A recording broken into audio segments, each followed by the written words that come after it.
நீங்க கண்டிப்பா நெனச்சு கூட பார்த்துருக்க மாட்டீங்க. ஃபிஷஸ் வந்து ட்ரைனேஜ்ல வாழுமா அப்படியான்னு. ஆனா, கண்டிப்பா ஃபிஷஸ் வந்து ட்ரைனேஜ்ல வாழ்ந்துட்டு தான் இருக்கு. அது என்ன, எங்க எப்படி ட்ரைனேஜ்ல வாழுது அப்படின்றத பத்தி கம்ப்ளீட்டா இந்த வீடியோல பார்ப்போம். வாங்க வீடியோக்குள்ள போலாம்.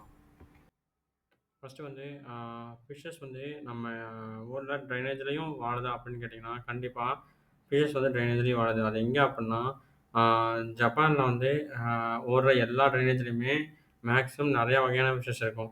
அதில ரொம்ப மெயினானது வந்து பார்த்தீங்கன்னா, இந்த கோய் ஃபிஷ். இந்த கோய் ஃபிஷ் வந்து ஜப்பான்ல தான் ஆரிஜினேட் ஆச்சு.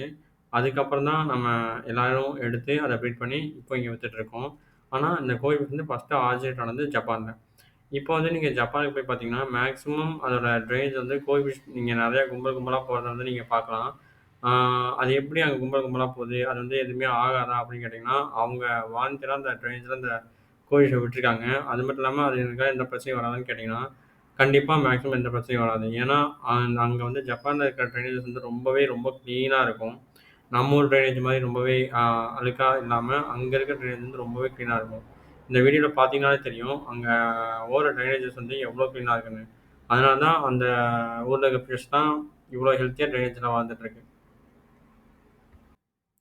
இப்போ உங்களுக்கு ஒரு டவுட் வரும். ஓகே, ஃபிஷ்லாம் ட்ரைனேஜ்ல வளருது அப்படின்னு. சரி, அது எப்படி வளருது? யார் ஃபுட்டு போடுவா? அப்படின்னு கேட்டிங்கன்னா, யாருமே ஃபுட்டு போட மாட்டா. அது வந்து அங்க இருக்க சின்ன சின்ன பூச்சிங்க, அப்புறம் அந்த ஆல்கேஸ் இந்த மாரி கடல்ல அந்த மீனுங்கள்லாம் எப்படி அ வாழுமோ, அதே மாரி தான் இங்கேயும் அந்த மீனுங்கள்லாம் வாழ்ந்துட்டு இருக்கு.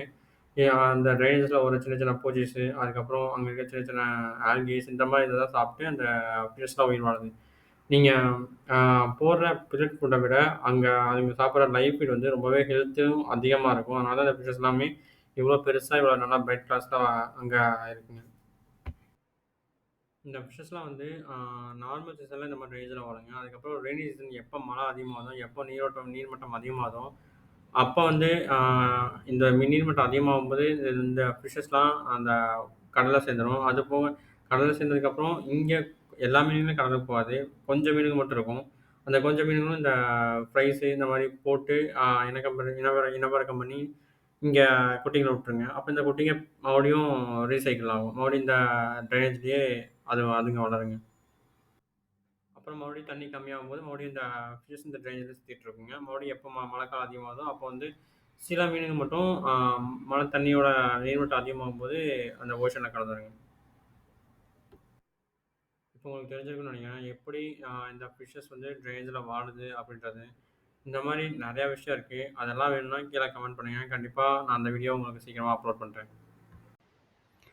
அப்புறம் இந்த வீடியோ பிடிச்சிருந்துச்சுன்னா, லைக் பண்ணுங்க, ஷேர் பண்ணுங்க. மறக்காம சப்ஸ்கிரைப் பண்ணிடுங்க.